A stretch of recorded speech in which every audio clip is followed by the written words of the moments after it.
விடுதலை வாங்கி கொடுத்துருவாளோங்கிற பயத்துல தான் யாருக்கும் சந்தேகம் வராம கார் பிரேக் வயரை கட் பண்ணி கொல்ல பார்த்தேன். ஆனா அவ கையில அடிபட்டதோட பொழைச்சுக்கிட்டா. அதுக்காக நீங்க இப்ப டென்ஷன்ல இருப்பேன்னு எனக்கு ரொம்ப நன்னாவே தெரியும் சப்தகிரி சார்.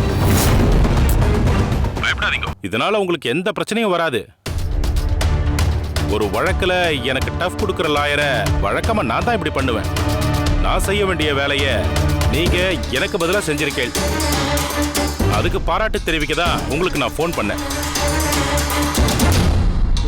இப்பவாது நம்பிக்கையா தைரியமா சொல்லுங்க, அதை நீங்க தான் பண்ணீங்கன்னு. எல்லாரும் தயிரை கடைஞ்சு வெண்ணெய் எடுத்தா நீங்க தண்ணியை கடைஞ்சு வெண்ணெய் எடுக்கிற ஆளாச்சு. உங்ககிட்ட எந்த உண்மையையும் மறைக்க முடியாது. எப்படியாவது கொக்கி போட்டு உங்க பக்கமா இழுத்துருவேல. நான் இந்த கேஸ்ல ஆஜராகிறேன்னு தெரிஞ்சதும் நீங்க வந்து என்ன சந்திப்பேன்னு நினைச்சேன். ஆனா நீங்க வரல. அப்பவே புரிஞ்சுக்கிட்டேன். நான் ருத்ராவுக்கு லீகல் அட்வைசராக இருந்தப்போ ஒரு தடவை உங்களை அவமானப்படுத்தியிருக்கேன். அந்த கோபம் இன்னும் என் மேல இருக்கதானே செய்யும். கோபம் இருந்தது என்னவோ உண்மைதான். ஆனா இப்போ இல்ல சார். நீங்க மட்டும் நான் கூப்பிட்டப்போவே எனக்கு லீகல் அட்வைசரா வந்திருந்தீங்கன்னா அந்த ருத்ராவோட பிசினஸ் வளர்ச்சியை கட்டுப்படுத்தி நான் இப்போ அவளோட இடத்துல இருந்திருப்பேன். அந்த வருத்தம் இன்னும் எனக்கு இருக்கதான் செய்யுது சார். விடுங்கோ, ஒன்றும் கவலைப்படாதீங்க. இந்த கேஸை வச்சு ருத்ரா கதையை நான் முடிச்சிடுறேன். அதுக்கப்புறம் உங்க பிசினஸ்ல நீங்க ஜெட்டு வேகத்துல டாப்புக்கு போயிருவேன். நீங்க இப்படி சொல்றத கேட்கும்போது எனக்கு ரொம்ப சந்தோஷமா இருக்கு சார். ஆனா அந்த கமலாவோட சாவுக்கு வேற யாரோ தான் காரணம். அது யாருன்னு நிரூபிக்கிறதுக்காக அந்த லாயர் யாழினி கோர்ட்ல அவகாசம் வாங்கியிருக்காங்க சார். அதான் என் மனசுக்கு நெருடலா இருந்துச்சு. அதனாலதான் அவளை கொலை பண்றதுக்கு ஏற்பாடு பண்ணேன். அவளால எதையும் நிரூபிக்க முடியாது சார். சின்ன வயசு, ஆர்வ கோளாறுல அப்படி துள்ளிக்கிட்டு இருக்கா. அவள் இந்த கேஸ்ல எப்படி ஊதி தள்ளுறேன்னு மட்டும் பாருங்க. இப்போதான் சார் என் மனசுக்கு ரொம்ப நிம்மதியா இருக்கு. இதுக்கப்புறம் நம்ம ஃப்ரெண்ட்ஷிப் தொடரும்னு நினைக்கிறேன். நீங்க கண்டிப்பா என் வீட்டுக்கு ஒரு நாள் விருந்துக்கு வரணும். இந்த கேஸ்ல ருத்ராக்கு தண்டனை வாங்கி கொடுத்துட்டு அவளை ஜெயிலுக்கு அனுப்பிட்டு அந்த சந்தோஷத்தோட உங்க வீட்டுக்கு வரேன். ஓகே சார், அந்த நாளுக்காக நான் காத்துக்கிட்டு இருக்கேன். எல்லாம் நீங்க நினைக்கிற மாதிரியே நடக்கும். இந்த கேஸ்ல நமக்கு சாதகமான சில பொய்யான சாட்சியங்களை கிரியேட் பண்ண வேண்டி இருக்கு. அதனால இன்ஸ்பெக்டரை உடனே என் ஹோட்டலுக்கு வர சொல்லுங்க. ஓகே சார், இப்போ வந்து உங்களை பார்க்க சொல்றேன். Okay, thank you, bye. Okay sir.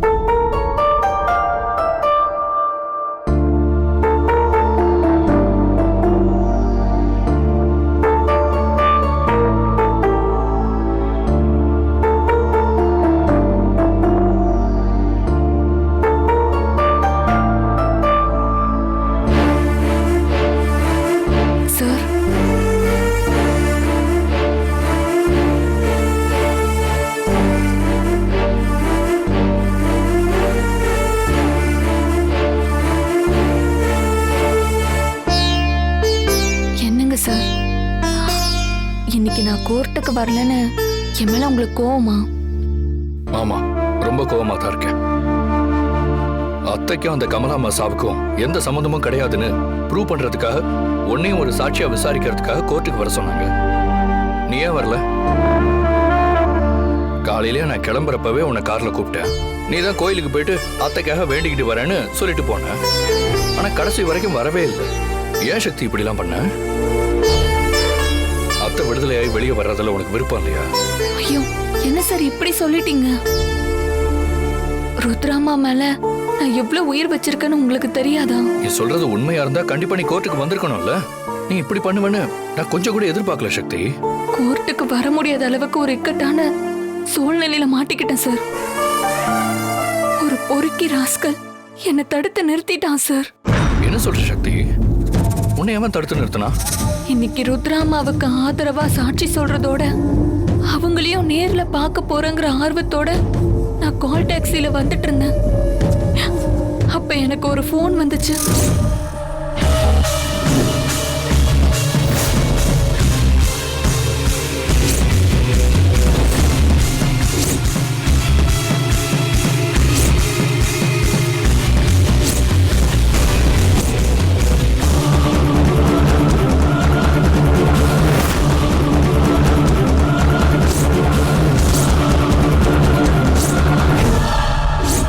இதான் சார் நடந்தது. அதான் என்னால கோர்ட்டுக்கு வர முடியல. என்ன இது இவ்வளவு பெரிய விஷயம் நடந்திருக்கு? நீ எனக்கு ஃபோன் பண்ணி சொல்லிருக்கலாம்ல. ருத்ராமாவை அந்த கேஸ்ல இருந்து வெளியில கொண்டு வரதுக்கு நீங்க தவிச்சிட்டு இருக்கீங்க. இதுல என்னோட பிரச்சனையை உங்ககிட்ட சொல்லி கஷ்டப்படுத்த வேண்டான்னு தான் சொல்லல சார். சரி, இப்போ உங்க அம்மா எப்படி இருக்காங்க? இப்ப நல்லா இருக்காங்க சார். இப்போ ஒன்னும் பிரச்சனை இல்ல. ஐம் சாரி சக்தி, நீ பிரச்சனையில மாட்டியிருக்க. அதை புரிஞ்சுக்காம நான் உன் மேல கோவப்பட்டுட்டேன். பரவாயில்ல சார். யாரா இருந்தாலும் என்ன நடந்ததுங்கிற விஷயம் தெரியாதப்போ கோபம் வரதானே செய்யும். இப்ப புரிஞ்சுக்கிட்டீங்கல்ல, எனக்கு அது போதும் சார். நீ கோர்ட்டுக்கு வரக்கூடாதுங்கிறதுக்காக உங்க அம்மாவை கடத்தி வச்சிருந்தது எனக்கு தெரிஞ்ச அந்த போரிக்கு அஸ்வினா தான் இருக்கணும். அவன் தானே அப்படி பண்ணான்? சொல்லு. இல்ல சார், போன்ல பேசினது அவன் இல்ல. எனக்கு அவனோட குரல் நல்லாவே தெரியும். வேற ஏதோ ஒரு ராஸ்கல் தான் பேசினான். கோர்ட்டுக்கு நீ வரக்கூடாதுன்னு பிளான் பண்ணி அப்படி பண்ணிருக்காங்க. எனக்கு தெரிஞ்சதுல அஸ்வினுக்கு தொடர்பு இருக்கும் சக்தி. அவன் போன்ல பேசலனாலும் வேற யாராவது உங்ககிட்ட கண்டிப்பா பேச வச்சிருப்பான். ஆமா சார், நீங்க சொன்ன மாதிரி தான் இருக்கும். அந்த அஸ்வினுக்கு நிரந்தரமா ஒரு முடிவு கட்டினா தான் சரியா இருக்கும். அவன் ஆட்டத்தை கூடிய சீக்கிரமே நான் அடக்குறேன். அவனை நீங்க எதுவும் பண்ண வேண்டாம் சார். அந்த கடவுளே அவனுக்கு சரியான தண்டனை கொடுப்பாரு. நம்ம ஏதாவது பண்ண போய் தேவையில்லாம ருத்ராமாக்கு இத பத்தி தெரிய வரும். அதான் நாம நம்பிக்கையா இருக்கிற மாதிரி சூழ்நிலையில இப்ப இல்ல சக்தி. எல்லாம் அவையில தான் இருக்கு. வீட்டுல ஒரு குவீனாவும் பிசினஸ்ல பில்லராவும் எனக்கு ஒரு வழிகாட்டியாவும் இருந்தாங்க. அத்தை வழிகாட்டினாங்கிறத விடவும் என்ன அவங்க புள்ள மாதிரி தான் கைட் பண்ணி வளர்த்தாங்க. அவங்கள வெளியே கொண்டு வரதுக்கான தார்மீகமான பொறுப்பு இப்ப எனக்கு மட்டும் தான் இருக்கு சக்தி. ஒரு வேலைக்கார பொண்ணா ருத்ராமா கூட கொஞ்ச நாள் பழகின என்னாலேயே இதை தாங்கிக்க முடியல. அவங்க தான் உங்களை இவ்வளவு உயரத்துக்கு வளர்த்துருக்காங்க. அப்படி இருக்கிறப்ப அந்த வலியும் துடிப்பும் உங்களுக்கு எப்படி இருக்கும்னு என்னால புரிஞ்சுக்க முடியுது சார். நம்பிக்கையா இருப்போம் சார். நிச்சயம் நல்லதே நடக்கும்.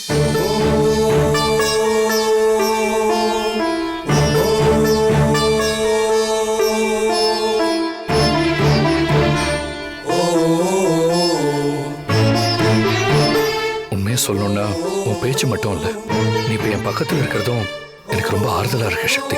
நான் உங்களுக்கு ஆறுதல்னு சொல்றீங்க, ஆனா எனக்கான ஆறுதலா நான் எப்பவுமே உங்களை தான் சார் நினைக்கிறேன். அழகாய் பூக்குதே, சுகமாய் தாக்குதே, அடடா காதலில் சொல்லாமல் கொள்ளாமல் உள்ளங்கள் பந்தாடுது.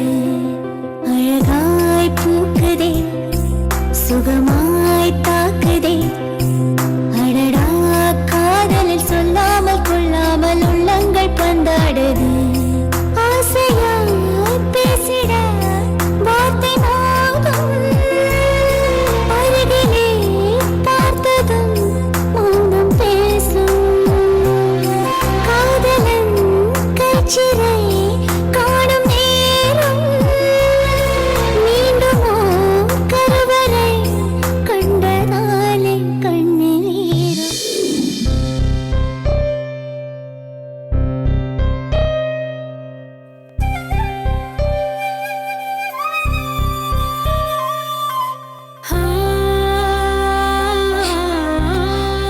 ருத்ரா, நீ என்ன தப்பா புரிஞ்சுக்கிட்டு என்னை விட்டு விலகி இருந்தாலும் உன் மேல இருக்கிற அன்பும் காதலும் எப்பவுமே குறைஞ்சதில்லம்மா. அது என் மனசுக்குள்ள உயிர் போட சாகர வரைக்கும் அப்படியே தான் இருக்கும். பிரச்சனை நம்ம ரெண்டு பேரையும் பிரிச்சு வச்சாலும் பிசினஸ்ல உன்னுடைய வெற்றியை பார்த்து நான் எப்பவும் பெருமைப்பட்டுக்கிட்டு தான் இருக்கேன். நேர்மையா உண்மையா உழைச்சுதான் நீ இவ்வளவு பெரிய உயரத்தை அடைஞ்சிருக்க. அப்படிப்பட்ட உன் மேல போய் கொலைப்பழி விழுந்ததை நினைச்சு நான் எப்படி துடிச்சு போயிட்டேன் தெரியுமா?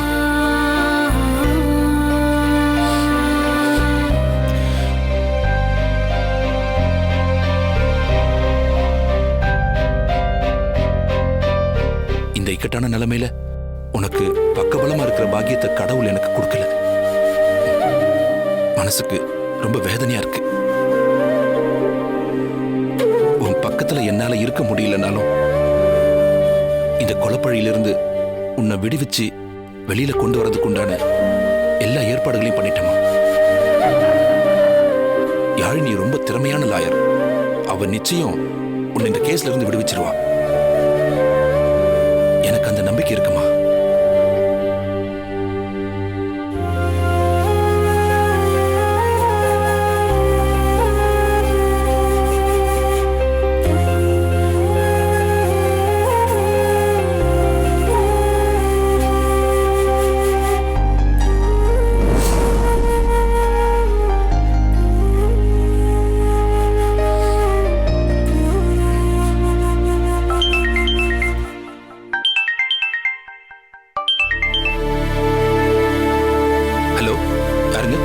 சார், நான் யாழினி மேடத்தோட ஜூனியர் ஐஸ்வர்யா பேசுறேன். ஓ, நீயம்மா? சொல்லுமா. யாழினி என்ன பண்றா? ஒரு பேட் நியூஸ் சார். அது சொல்றதுக்கு தான் கால் பண்ணேன். என்னம்மா? என்னாச்சு? யாழினி மேடம்க்கு கார் ஆக்சிடென்ட் ஆயிடுச்சு சார்.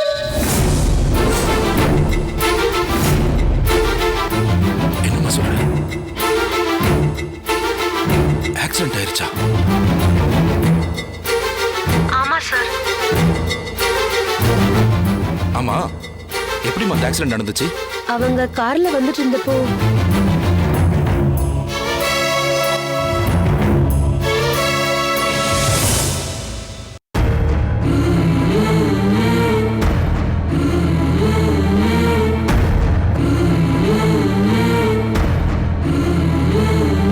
நான் இப்போ உடனே கிளம்பி அங்க வரேம்மா.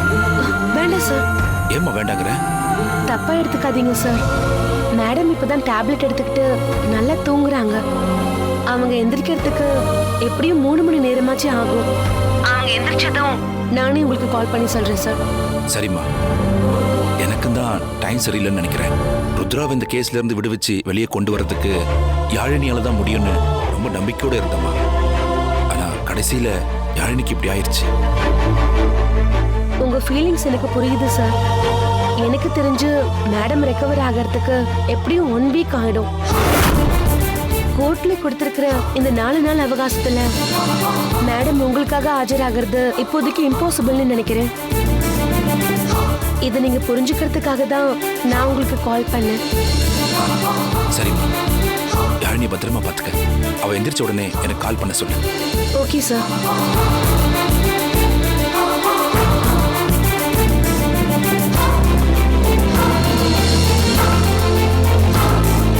சக்தி, உங்ககிட்ட எப்படி சொல்றதுன்னே தெரியலம்மா. நாம எதிர்பார்க்காத ஒரு விஷயம் நடந்துருச்சு. நீங்க போன்ல பேசினத நானும் கேட்டேங்க ஐயா. கோர்ட்ல கடைசி கட்ட விசாரணை நடக்க போறப்ப யாழினி மேடம்க்கு ஆக்சிடென்ட் ஆனது ரொம்ப அதிர்ச்சியா தான் இருக்கு. உங்க முதலாளி அம்மாவை வெளியில கொண்டு வர்றதுக்கு அடுத்து நாம என்ன பண்ண போறோம்னே எனக்கு புரியல சக்தி. வரதாச்சாரியை எதிர்த்து வாதாடி இந்த கேஸ்ல ஜெயிக்கிறதுக்கு யாழினி மாதிரி ஒரு திறமசாலியால தான் முடியும். அந்த ஆளை எதிர்த்து கேஸ் நடத்துறதுக்கு வேற லாயர்ஸும் பயப்படுவாங்க. அப்படியே வந்தாலும் நாம நினைச்ச மாதிரி இந்த கேஸை ஜெயிச்சு கொடுப்பாங்கன்னு சொல்ல முடியாதுமா. அதான் ஒரே குழப்பமா இருக்கு. நான் வேண்டிக்கிற கடவுள் அவங்கள குணமாக்கி இந்த கேஸ் அட்டன் பண்ண வைப்பாரு. நீங்க வேணா பாருங்க. ஆமா சக்தி, நீ சொல்ற மாதிரி நடந்து உன் முதலாளி அம்மா விடுதலையானா என்னை விட வேற யாருமா சந்தோஷப்பட போறாங்க? ஓ வாக்கு பலிக்கணும்னு நானும் கடவுள்கிட்ட வேண்டிக்கிறேம்மா.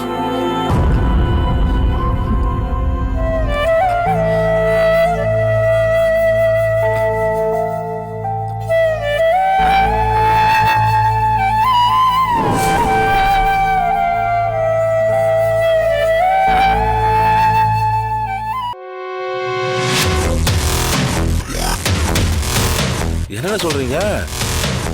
உங்க முதலாளி அம்மா சார்பா வாதாடுற புது லாயர் குற்றவாளி யாருன்னு கண்டுபிடிக்கிறதுக்காக கோர்ட்ல கால அவகாசம் வாங்கிட்டாங்களா? ஆமாண்டா மாதிரி. அதை நினைச்சாதான் பயமா இருக்கு.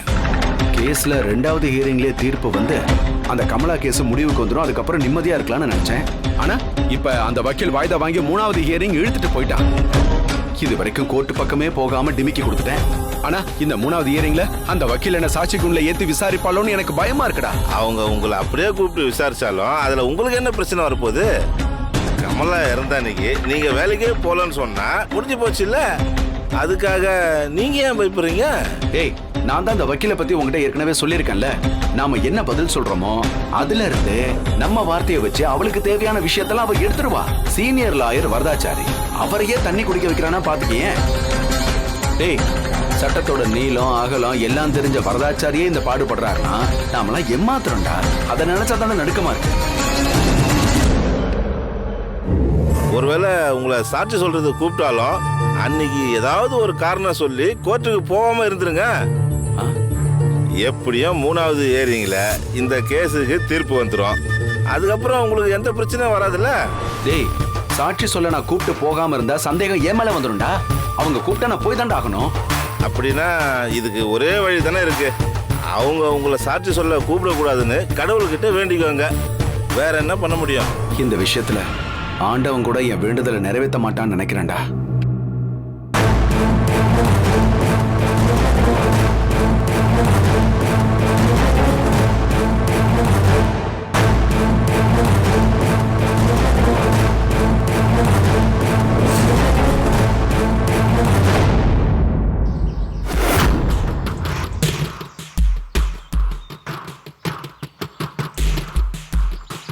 என்னன்னா அந்த இன்ஸ்பெக்டர் வரதா சொன்னேன்.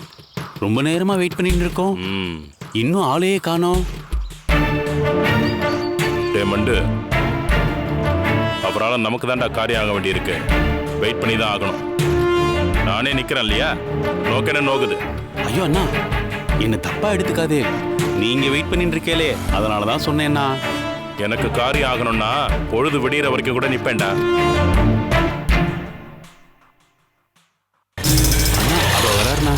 வணக்கம் சார். வாங்க இன்ஸ்பெக்டர். என்ன இவ்வளவு லேட்டா வரேன்? ருத்ராவோட கைரேகையை எடுத்துட்டேன்னு சொன்னேலே, எங்க? இதை எடுக்கிறேன் சார்.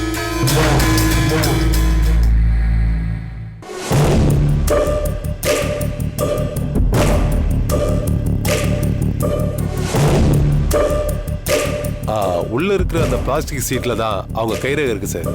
ஆமா, அவளுக்கு தெரியாம எப்படி எடுத்து? அது பெரிய காரியமா சார். வழக்கம் போல அவங்களுக்கு கொடுக்க வேண்டிய சாப்பாட்டை என்னோட செக்கப்புக்காக என் டேபிள்ல வச்சுட்டு போனாங்க. அப்போதான்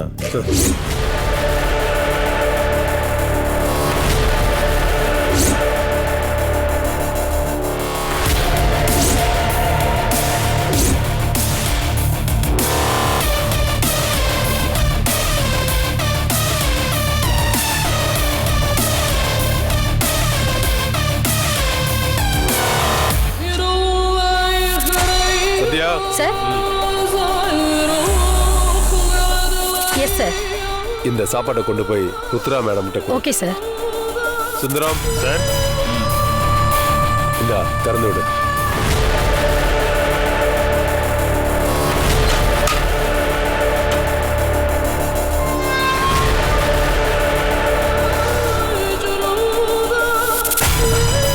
இந்தாங்க மேடம், சாப்பிடுங்க.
போலீஸ்கார மூளை தான். நான் சொன்ன வேலையை பிரமாதமா முடிச்சிட்டேன். Thank you sir. உங்களை எப்படி பாராட்டுறதுனே தெரியல.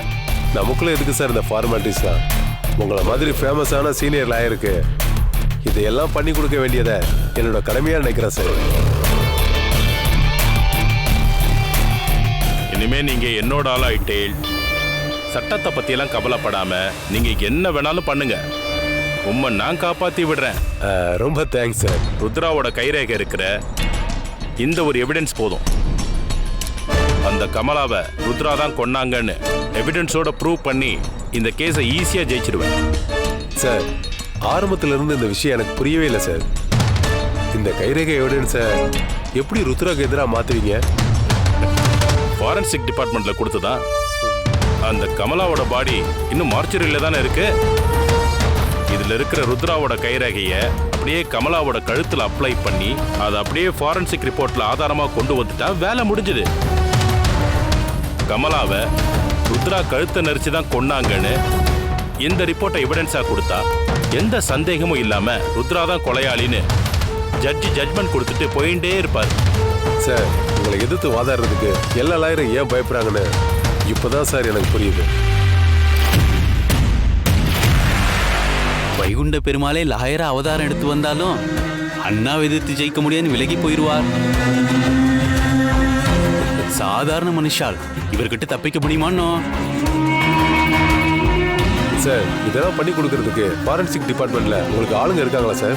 ஃபாரன்சிக் டிபார்ட்மெண்ட்ல இருந்து ஃபாரஸ்ட் டிபார்ட்மெண்ட் வரைக்கும் ஆளுங்க இருக்காங்க. சார், எப்படியோ சார் அந்த ருத்ரா உள்ள போனா அதுவே போதும் சார். கண்டிப்பா உள்ள அனுப்பிடுவோம். ரொம்ப வருஷத்துக்கு கணக்க தீர்க்க வேண்டியிருக்குல்ல, விட்டுருவனா? Okay sir. அதே மாதிரி அந்த யாழ்னிக்கும் சரியான பாடம் கற்பிக்க வேண்டியிருக்கு. சட்டத்தையே படிச்சு கடைபிடிச்சு அதுலயே சத்து ஊறி திமிங்கலமா உருவெடுத்து நிக்கிற என்கிட்டயே அவ வேலையை காட்டுறான். என்கிட்ட அவ எப்பவும் சின்ன ஐரமீன் தான்னு அவளுக்கு புரிய வச்சு பயம் காட்டணும். அவ ரெண்டு பேரையும் ஒழிச்சு கட்டுறதுக்கு இந்த கைரேகை தான் மூலாதாரமா பயன்பட போகுது.